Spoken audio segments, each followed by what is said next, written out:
Wednesday, January 31st. I'm Priyanka Arabindi. And I'm Juanita Tolliver, and this is What a Day, where we are so excited to hear that Megan Thee Stallion is going on tour this summer. Yes, she told Good Morning America that she wants to give us all the Megan Thee Stallion experience. We are here for it, as long as Nicki Minaj stays far away. Why do you even need to say her name, Priyanka? Barbs. You're literally trying to get us got. The Barbs, they're not going to come for me, are they? Maybe. On today's show, Donald Trump can stay on Illinois' ballot after all. Plus, WNBA star Sabrina Ionescu and two-time NBA MVP Stephen Curry will be competing in an NBA All-Star three-point contest. But first, the latest on the many fronts of the expanding conflict in the Middle East. This is, as of the time of our recording, at 9:30 p.m. Eastern on Tuesday night. Let's start with the war between Israel and Hamas. Despite reported headway in the negotiations to reach an extended temporary ceasefire and to get the remaining hostages released, yesterday, Israeli Prime Minister Benjamin Netanyahu rejected Hamas's two primary demands, the first being that Israel withdraw its troops from Gaza, and the second being the release of thousands of Palestinians who are currently being held in custody in Israel. In a speech in the West Bank, Netanyahu said, quote, "We will not compromise on anything less than total victory." I think we need to hear and receive his statements as what he truly believes, and none of that seems to match with U.S. goals. Absolutely. That response comes as the Israeli government faces mounting pressure over how they've handled the war and the fact that there are still over 100 hostages being held by Hamas. A lot of people in Israel not happy about that. This could be just what he's saying publicly while being more amenable to negotiation behind the scenes. But when you take this, coupled with his very public rejection of Palestinian sovereignty and an eventual two-state solution that he said just a few weeks back, his stance seems very clear. And it increasingly appears to be a stance that, you just said, is directly at odds with the U.S., which for decades has supported a two-state solution. That, in particular, led Democratic Senators Elizabeth Warren and Brian Schatz to become the latest members of Congress to publicly push the Biden administration on this issue. In a letter yesterday, they wrote to the administration seeking clarity about their position on the direction of the Netanyahu government and their actions, as well as possible conditions for further aid to Israel and the U.S.'s plan to support the people of Palestine after this war. As of now, there has been no response by the administration on that front. And on the ceasefire front, no deal has been officially agreed to. But representatives from the U.S., Qatar, and Egypt are still working with both parties in hopes of getting something done here. I know so many people want to see it, so we are keeping our fingers crossed. Right. It's definitely something that majority of the American public also want to see. So what else has been happening on the ground since the last time we spoke about this? Lots going on, as always. Yesterday, the Israeli military said that it had started pumping water into the suspected tunnel network underneath Gaza that Hamas has used to store and launch weapons, as well as to hide the Israeli hostages that they took on October 7th. That strategy is certainly controversial. Some officials have said that it's not effective. The UN has said that it could damage Gaza's already very fragile infrastructure for drinking water and sewage, so more possible ramifications there. The violence isn't isolated to Gaza either. As we've been saying, it has spread and escalated in the West Bank. According to Israeli and Palestinian officials, early yesterday morning, around a dozen Israeli troops disguised themselves as medics and civilian women and stormed a hospital in Jenin, which is a part of the occupied West Bank. There, they killed 3 Palestinian militants, including a Hamas commander. The Israeli military said that these men were hiding out in the hospital, though according to the hospital director, one of them had been paralyzed since October and had been treated in the hospital's rehabilitation wing ever since. Attacks on hospitals in general are illegal under international law, and dressing up as a patient or a doctor to feign protective status may have also been illegal. But any supposed protection goes away if the hospital is being used for military purposes, as the Israel Defense Forces have often claimed in Gaza.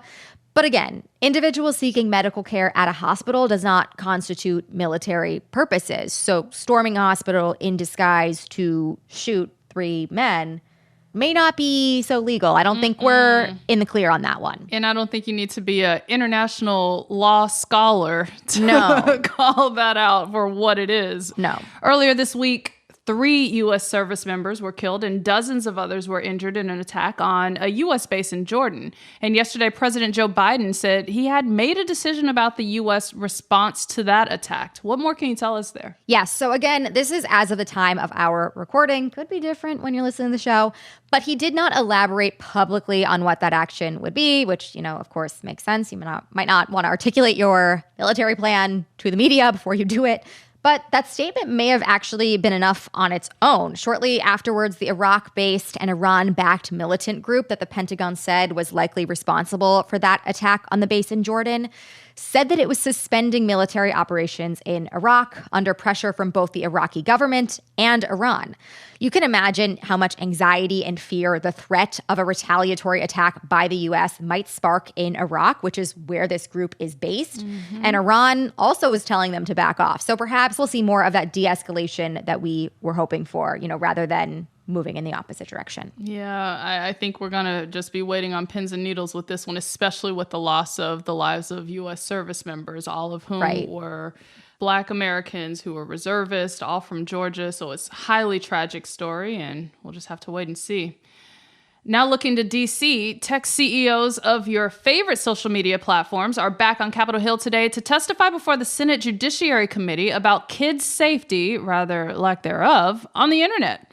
Senators will finally question Mark Zuckerberg from Meta, Linda Yaccarino from X, formerly Twitter, Shouzi Chu from TikTok, Evan Spiegel from Snap, and Jason Citron from Discord about how their platforms contribute to child sex abuse and exploitation and how to better protect children online.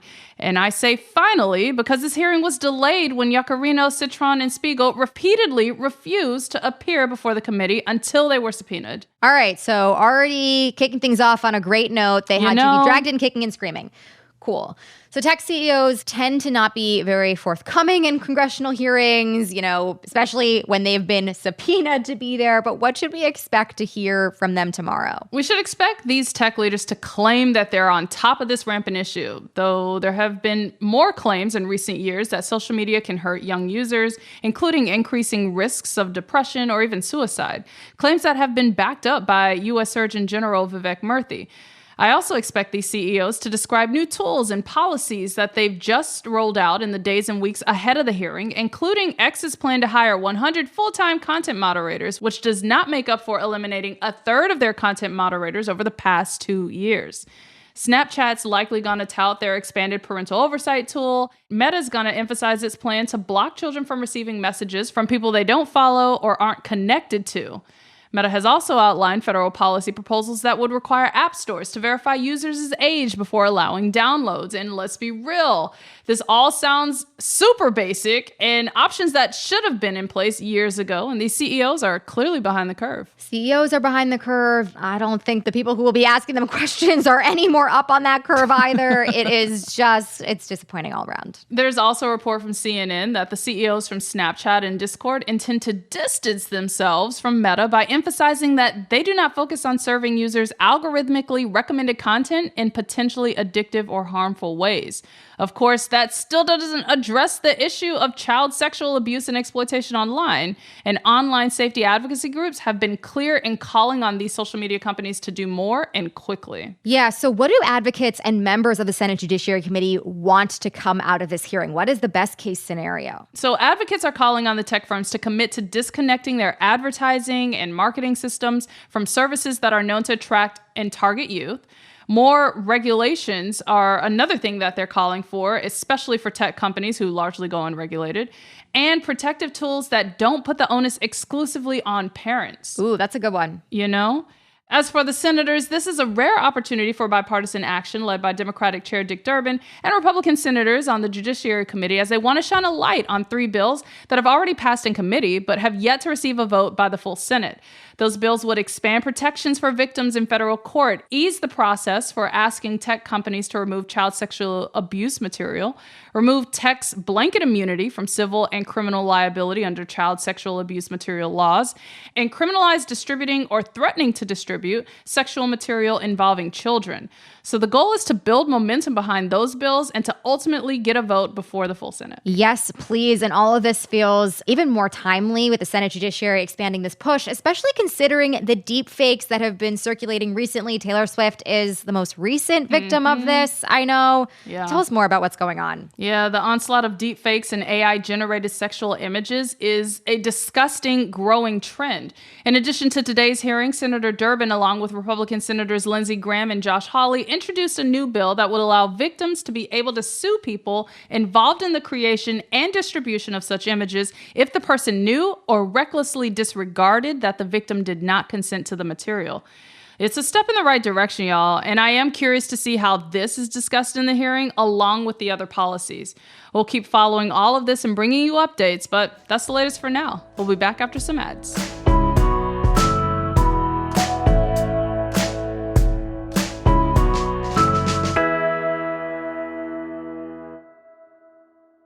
What a Day is brought to you by ZBiotics. After a night with drinks, it can be hard to bounce back the next day, especially if you suddenly hit your mid-30s like moi. But now there is ZBiotics. Yes, ZBiotics pre-alcohol probiotic drink is the world's first genetically engineered probiotic. Here is how it works. When you drink, alcohol gets converted into a toxic byproduct in the gut. ZBiotics produces an enzyme to break this byproduct down. I have told y'all before, ZBiotics, for me, as somebody, I'm not quite at that mid-30s point yet, Josie, but for whatever reason, the world decided to sneak up on me. It comes out of nowhere. Listen, any alcoholic beverage, okay? Did you say beverage? I did say beverage, yes. You're supposed to go with it, Josie. Okay, I'm going with it. I loved it. Any alcohol beverage that I have these days has the potential to have me not feeling well the next morning. And shout out to ZBiotics because they take care of me every single time. Yeah, honestly, I had some and someone was like explaining the science to me and I was like, look, I don't know what the science is. I just want to see if it works. And like you said, I can't play around anymore.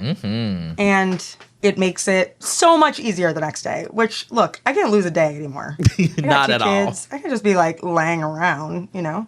Gotta get up and at 'em. Just remember to make ZBiotics your first drink of the night. Drink responsibly, and you are going to feel your best tomorrow. Go to zbiotics.com/crooked to get 15% off your first order when you use crooked at checkout. That's zbiotics.com/crooked. What a Day is brought to you by Books. Valentine's Day is coming right up, y'all. And let's be real, you should be getting flowers every week of every month, no matter what month it is, just to clarify. That's correct, but I feel like Valentine's Day flowers are just like the bare minimum to acknowledge the day. Like that, it's the floor, everybody. Well, Books is the go-to source for fresh cut flowers. It's easy. Buy roses in one click or choose one of their unique modern designs. Place your order early and pick your delivery date now. Don't believe it when your loved one says, you don't have to get me anything. That is always a lie. Be the hero and go to Books.com and use promo code WAD for 25% off. That is BOUQS.com, promo code WAD. Books, promo code WAD. What a Day is brought to you by Pandora Jewelry. Valentine's Day is coming right up and lab-grown diamonds speak louder than words. Pandora Jewelry has stunning lab-grown diamond gifts for every love in your life. Lab-grown diamond jewelry makes the perfect, sparkling, sustainable gift in new styles that make your everyday look shine bright. Like the beautiful lab-grown diamond station necklace and bracelet featuring 5 bezel-set lab-grown diamonds for the ultimate sparkle. Pandora's lab-grown diamonds celebrate all loves. For the lab-grown diamond she wants and the lab-grown diamond you want to gift, shop now at your nearest Pandora Jewelry. Let's get to some headlines. Headlines. Donald Trump will remain on Illinois' March 19 primary ballot after all. The 8-member state board ruled that yesterday in a unanimous vote, rejecting a complaint that he should be disqualified over a violation of the 14th Amendment's insurrection clause.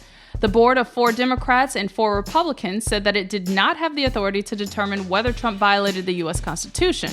But 2 Republicans who heard the case said they believed the former president engaged in the January 6th insurrection.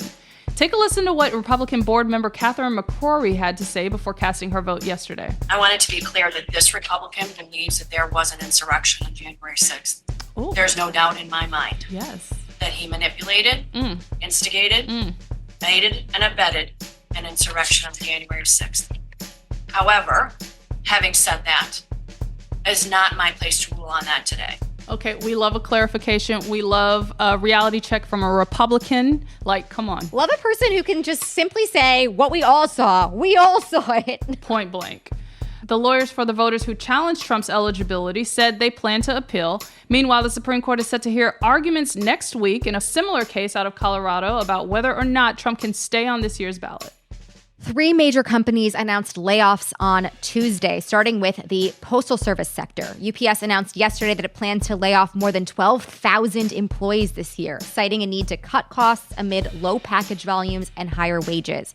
According to the Teamsters, which is the union representing UPS workers, none of the layoffs apply to union jobs. The company is mainly laying off folks at the managerial level. But this comes after UPS signed a labor agreement with its workers to avert a nationwide strike. You'll remember that more than 300,000 UPS workers threatened to walk off the job last summer unless the company promised them better pay.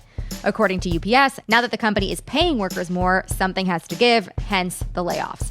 A spokesperson for UPS said that the job cuts will come down in the first half of the year, saving the company about $1 billion in expenses.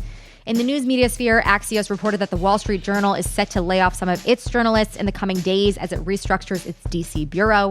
A spokesperson for the Journal declined to comment on the matter, but that reporting comes after the LA Times laid off more than 100 journalists last week. Just a brutal, brutal week for media, most of them being union workers. And finally, in big tech, PayPal told its employees yesterday that it would lay off 9% of its global workforce. That is around 2,500 employees. It appears that no sector is safe. If you are feeling like you are on shaky ground at the moment, it is all of us. Oklahoma education officials are facing heavy backlash from lawmakers after mistakenly awarding hundreds of thousands of dollars in bonuses to teachers and asking them to pay it all back with little to no notice. Crazy. For context, Oklahoma's Department of Education runs a recruitment program that gives teachers end-of-year bonuses for filling roles that are typically hard to fill. Think like special education instructors or early elementary school teachers. The bonuses ranged anywhere from $15,000 to $50,000, and obviously, teachers apply every year.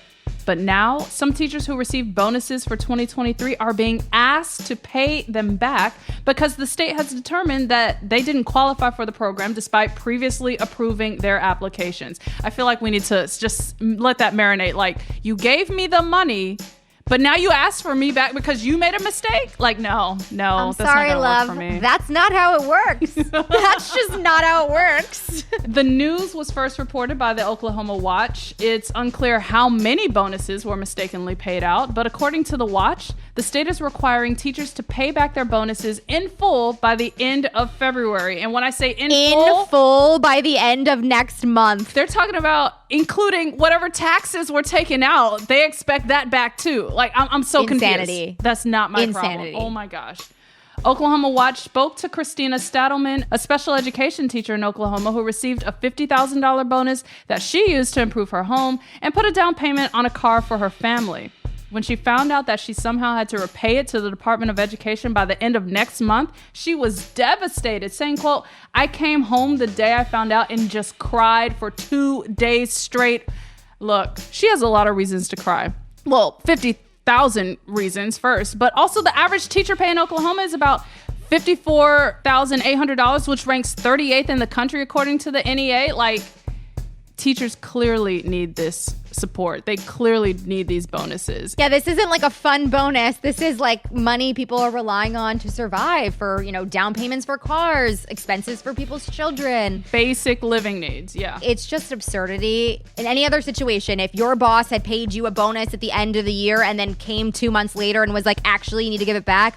No, you don't. That's not how it works. No. You paid it. You made the mistake. Your money is gone. It is my money now. Okay, bye. Okay, bye. Earlier this week, we talked about protests taking place all across France right now, and if there is one thing we know, it is that the French know how to stick it to the man. For the past 2 weeks, farmers have been calling for better pay, fewer regulations, and fair competition with foreign products. But they have stepped up their game in the last couple days. To put pressure on French authorities, they have started surrounding the capital and blocking major highways in and out of Paris with dozens of tractors, calling it the, quote, siege of Paris. A lot of protesters have come prepared for an extended stay with tents to camp out, food and water. So far, there have only been minor delays because of the standoff on the roads, but the government has warned that major disruptions could leave Paris with only 3 days worth of food supplies. Yesterday, the new Prime Minister, Gabriel Attal, addressed the farmers' demands in a speech in front of the National Assembly, promising emergency cash aid. But President Emmanuel Macron has defended the larger EU farm policy at play. He will meet with the European Commission chief to discuss the farming crisis tomorrow. They are not messing around. They are not messing around one bit. They say you're going to run out of food in 72 hours. You choose. Not playing. And finally, the greatest performance we have ever seen in this contest, and it is not even close. What you just heard was WNBA superstar Sabrina Ionescu shattering the all-time three-point challenge record last year. Ionescu's performance sparked widespread chatter about how she'd match up against the NBA's best shooters. And Sabrina said, sign me up. Oh, we love some confidence. We love some, I believe in myself. I know my value and abilities. So on February 17th, Sabrina and two-time NBA MVP Stephen Curry will be competing in a three-point contest at the All-Star Weekend in Indianapolis. Ionescu and Curry, the two best shooters of all time in their respective leagues, hold the 2 highest marks ever set in the history of the competition. Ionescu surpassed Curry's record with her performance last year, making an astounding 25 of her 27 shot attempts. That said, it's worth noting that the WNBA uses a smaller ball and shorter three-point line than the NBA. Those rules were originally set to stay intact for this Curry-Ionescu showdown, but you know what? Ionescu has demanded to shoot from NBA distance this time around. You love to see it. I just know she's gonna beat Stephen, and I can't wait. Yeah, this is really exciting. Genuinely want to tune in for this, which I can say for very little sporting events is right. Come on. This is really cool. Also very cool of Steph Curry to be out there like promoting this and excited 100%. About this and being like, I have found a worthy opponent. Yes. Because it is. Like, this really is an exciting matchup. And I mean, she shouldn't have had to insist that she would shoot from NBA distance. It would have been cool if she like had with the ball and the length that they normally do. She's shutting down everybody. She is like, there will be no contest on whatever the results of this competition are. I'm gonna let it speak for herself. I love that. I love it so much. And again, can't wait to see Steph Curry lose. Yes, come on, let's do it. And those are the headlines. One more thing before we go. Starting this Saturday, we are rolling out a 6th episode of What a Day, doing a deeper dive on the biggest stories of the week and answering the questions, how did we get here? Hosted by Aaron Ryan of Hysteria and Max Fisher from Offline, our first episode will dive into the immigration deal in Congress, so make sure to tune in to the What a Day feed and let us know what you think. That is all for today. If you like the show, make sure you subscribe, leave a review, pay teachers a living wage, and tell your friends to listen. And if you're into reading and not just how to tune into the 3-point contest like me, What a Day is also a nightly newsletter. Check it out and subscribe at crooked.com/subscribe. I'm Juanita Tolliver. I'm Priyanka Aravindi. And we are ready for the Megan Thee Stallion experience. Oh my God, I can't wait. Am I ready? Yes, I feel like you're I have to ready. get in the gym. I have to hydrate. I have to prepare. I mean, for the Megan you Thee Stallion do, experience. yeah, because it does require hotties and stallions. So get ready. I have to read up. You got to be listen. Priyanka said I have research to do. I got to put in some work before I'm prepared. Oh God. What a Day is a production of Crooked Media. It's recorded and mixed by Bill Lance. Our show's producer is Itzy Quintanilla. Raven Yamamoto and Natalie Bettendorf are our associate producers. And our showrunner is Leo Duran. Our theme music is by Colin Gilliard and Kashaka.